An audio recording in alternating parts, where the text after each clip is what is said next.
Keine Frage, für viele Deutsche, die momentan auswandern, ist das Thema Wehrpflicht einer der wichtigsten Gründe, warum sie über eine Auswanderung nachdenken. In diesem Video will ich dir erläutern, warum aus meiner Sicht die Wehrpflicht komplett anachronistisch ist und sie auch aus historischer Sicht im Falle Deutschlands eigentlich ziemlich bedenklich ist und man sich so schnell wie möglich davon verabschieden sollte.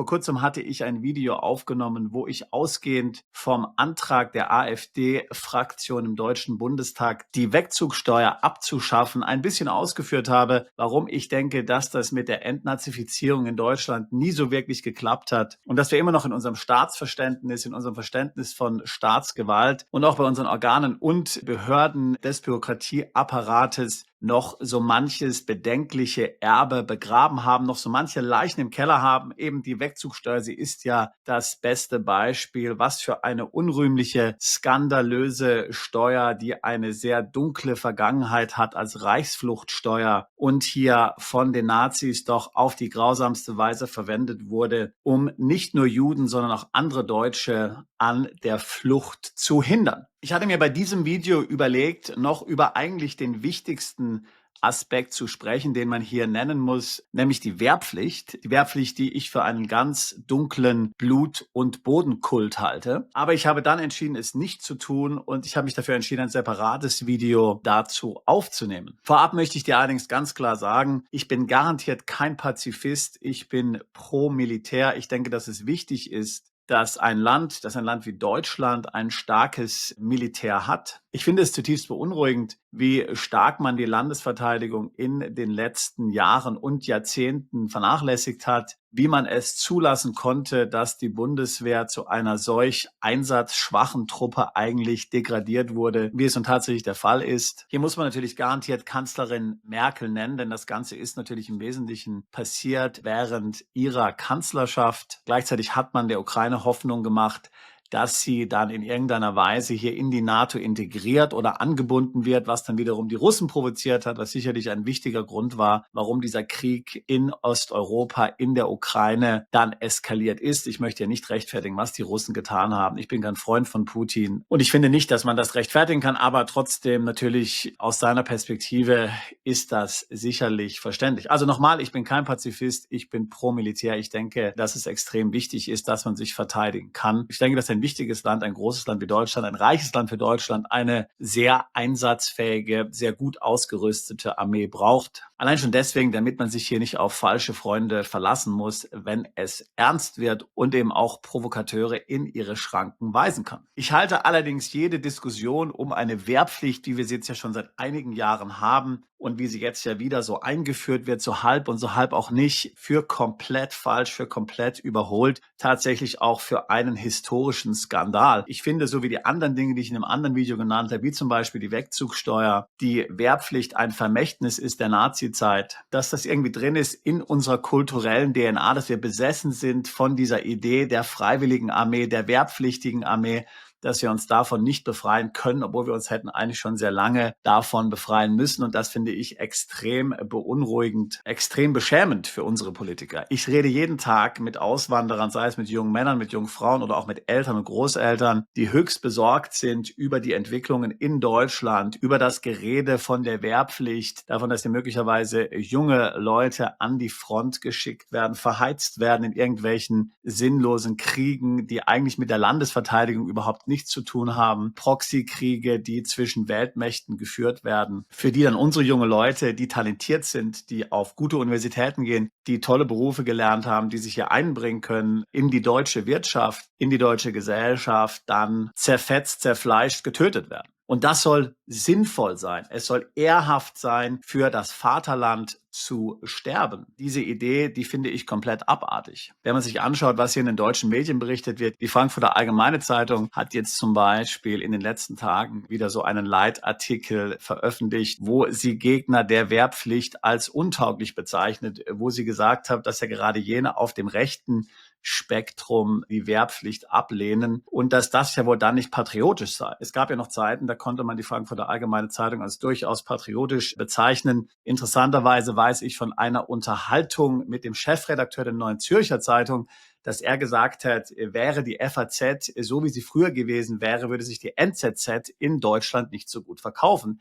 Jene, die damals die FAZ gelesen haben, als es noch die richtige FAZ gab, jene, die noch wirklich konservative Positionen vertreten hat, da war die NZZ nicht besonders erfolgreich in Deutschland. Mittlerweile lesen diese Leser, die früher die FAZ gelesen haben, heute die NZZ. Jetzt fragt man sich, was sich hier verändert hat. Ist es der Leser oder ist es die Zeitung? Ich würde eher sagen Letzteres. Nochmal, ich bin absolut dafür, das Land zu verteidigen. Ich halte natürlich Deutschland für sehr verteidigungswert, unsere Gesellschaft, unsere Werte, absolut. Das muss man verteidigen, aber doch nicht durch Wehrpflichtige, durch junge Leute, die kaum gelebt haben, durch junge Leute, die ihr Leben noch vor sich haben. Will ich die nur traumatisieren, dass ich in irgendeinen Krieg schicke? Wir brauchen ja eine professionelle Armee, Soldaten, die professionell ausgebildet sind, die sich das ausgesucht haben als Karriere, die die entsprechende Robustheit haben, sowohl körperlich als auch geistig, die das mit einer langfristigen Perspektive machen, die sich dafür viele Jahre verpflichten. Wir sollten hier von den Gewinnern lernen, zum Beispiel von den USA oder vom britischen Empire oder von mir aus auch vom Römischen Reich. Sie waren alle sehr erfolgreich militärisch und der Grund ist genau der, dass sie eine professionelle Armee hatten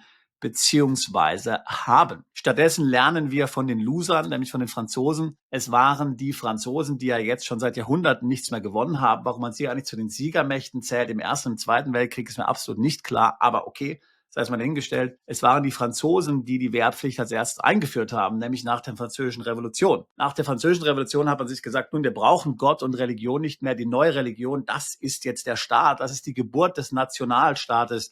Davor gab es Frankreich nicht. Davor gab es Herzogtümer in Frankreich. Davor gab es Grafschaften. Und das Gleiche auch in Deutschland. Es gab kein Deutschland. Es gab das Preußische Reich. Es gab Habsburg. Es gab Württemberg. Es gab Baden. Es gab Bayern und so weiter und so fort. Deutschland an sich, das gab es nicht. Diese Idee vom Nationalstaat, eine Idee, die unendlich viele Tote gekostet hat, sie ist aus der Französischen Revolution entstanden. Und wie gesagt, dann musste man sagen, jetzt haben wir die Religion nicht mehr, jetzt brauchen wir eine neue Pseudo-Religion. Das wird jetzt der Staat werden und wir werden jetzt die Wehrpflicht einführen, um den jungen Männern einen Sinn zu geben, um etwas zu geben, wofür sie sich aufopfern können und wo wir ihnen dann vorlügen können, dass es sich lohnt, dafür zu sterben, sich dafür verwunden zu lassen und dafür zu dienen. Preußen hat das Ganze dann übernommen, 1814 sehr erfolgreich dann natürlich eingeführt, aber natürlich auch das Königreich Preußen hat keinen langen Bestand mehr danach gehabt und die Nazis haben dann das Thema Wehrpflicht natürlich mit in die eigene Propaganda, mit in die eigene Philosophie übernommen und auf die brutalstmöglichste Weise perfektioniert,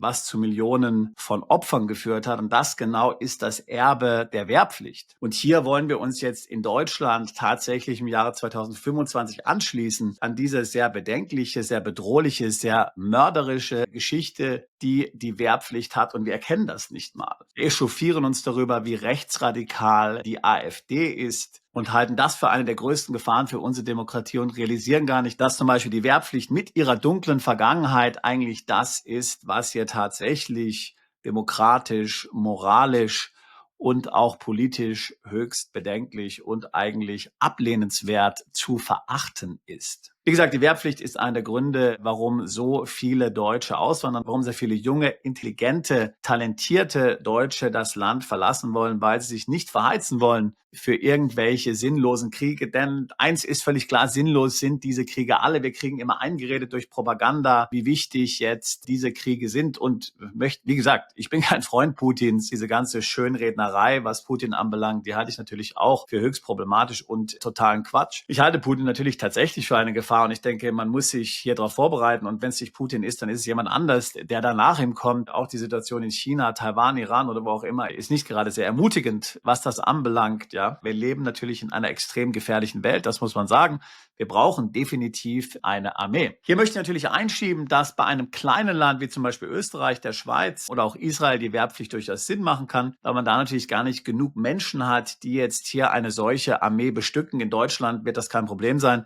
Schau dir die ganzen Bürgergeldempfänger an, da haben wir Millionen, das wären die ersten, die ich hier zwangsweise verpflichten würde. Aber Spaß beiseite. Ich will damit sagen, dass natürlich eine Armee, das Militär auch in diesen Ländern wie zum Beispiel den USA, UK oder früher auch zur Zeit des Römischen Reiches eine sehr wichtige Funktion innehatte. Jene nämlich, die jetzt hier keine beruflichen Perspektiven gesehen haben, aus welchen Gründen auch immer, ich sage das jetzt in keinster Weise herablassend, die konnten sich dann beim Militär verpflichten, die konnten dort ein sicheres Auskommen finden und die konnten dort tatsächlich dann sozial aufsteigen. Wie gesagt, also das Militär, auch heute noch in den USA, in UK, war einer der wichtigsten Motoren für den sozialen Aufstieg. Stattdessen gibt es heute Bürgergeld, ohne dass die Leute irgendwas machen müssen. Das musst du dir mal vorstellen. Ja? Also ich denke, wenn man dem Militär wieder diesen Platz gesellschaftlich geben würde, als eine wichtige Komponente dieser Gesellschaft. Wir sehen das ja in den USA. Wenn in den USA Soldaten in den Starbucks reinkommen in Uniform, dann sagt dort jeder zweite Gast und jeder zweite Starbucks-Mitarbeiter, thank you for your service. Ja? Also dort werden Soldaten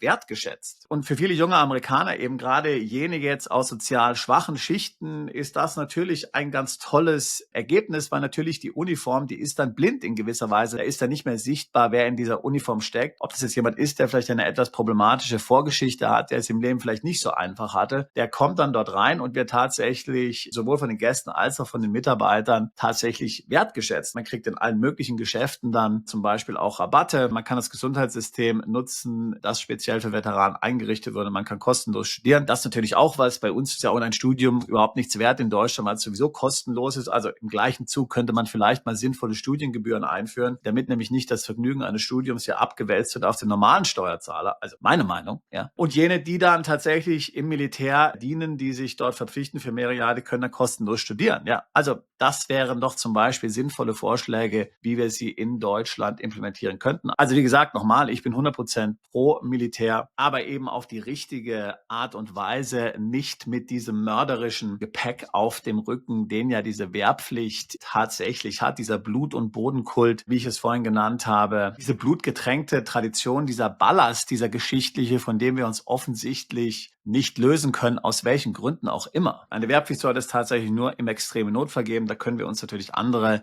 Länder anschauen, wie zum Beispiel die USA, dass man wirklich im Falle eines Angriffes dann mobilisieren muss, dass dann jeder einrücken muss. Aber dass in den meisten anderen Fällen eine Berufsarmee eingesetzt wird und eben keine Armee, die jetzt auf Wehrpflichtigen aufgebaut ist. Junge Leute sollen andere Beiträge leisten für die Gesellschaft. Sie sollen hier wichtige Berufe lernen. Sie sollen studieren. Sie sollen Unternehmen gründen. Sie sollen Familien gründen. Das sind die Dinge, mit denen sich junge Leute befassen müssen. Wenn jetzt jeder Angst haben muss, dass jetzt die Wehrpflicht rangezogen wird. Wir reden jetzt auf einmal auch über die Wehrpflicht für Frauen oder wir reden über irgendein sinnloses soziales Jahr. Was soll daran sinnvoll sein? Es ist überhaupt nichts Sinnvolles. Reine, komplette Zeitverschwendung. Was soll mir das bringen für mein Leben? Das bringt mir überhaupt gar nichts. Das bringt der Gesellschaft überhaupt gar nichts. Wir brauchen keine Zivildienstleistenden, die in Altenpflegeheimen den alten Leuten den Popo abputzen. Das sollen bitte richtige Altenpfleger machen, die entsprechend dafür ausgebildet sind und entsprechend dafür dann auch bezahlt werden. Nur weil die Franzosen jetzt wieder die Wehrpflicht einführen auf freiwilliger Basis. Ich habe schon mal gesagt, man sollte sich nicht an den Losern orientieren, sondern an den Winnern. Ja?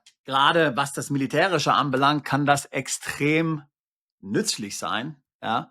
Wenn man vorhat, in Zukunft nochmal militärisch erfolgreich zu sein, selbst wenn es so ein Verteidigungskrieg ist, natürlich. Wenn man verhindern will, dass immer mehr Leute auswandern, dann sollte man ihnen die Sicherheit geben, dass sie keinen Wehrdienst in Deutschland leisten müssen, sondern dass man das Berufssoldaten überlässt, die dafür ausgebildet werden, die dafür langfristig eingesetzt werden, die das gerne machen möchten, die die Qualifikation dafür haben und denen das auch Spaß macht, wie ich es vorhin gesagt habe. Also ich meine, das kann ja auch eine schöne Aufgabe sein, im Militär zu sein, ja.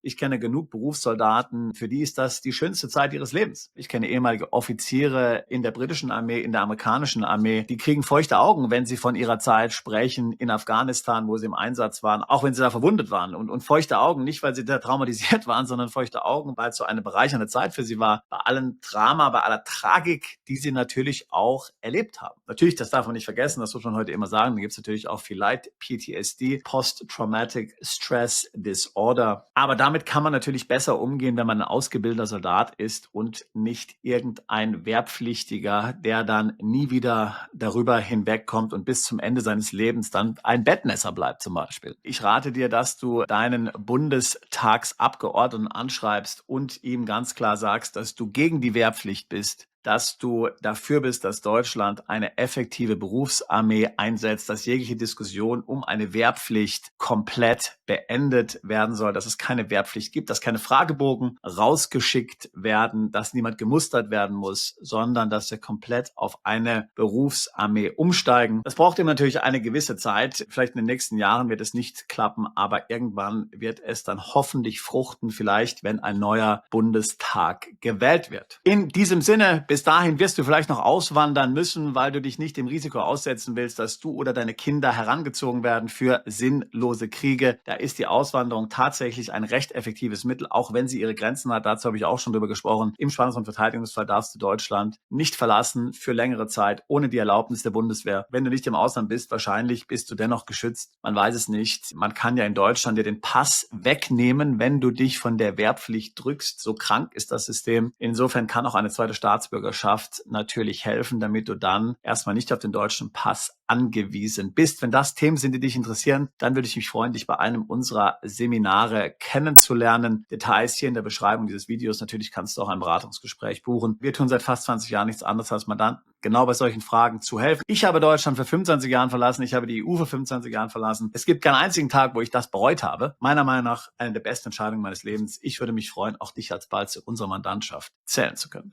Bist du Unternehmer, Freiberufler oder Investor? Zieht es dich schon lange ins Ausland? Mach heute den ersten konkreten Schritt in eine Zukunft mit mehr Geld und mehr Freiheit.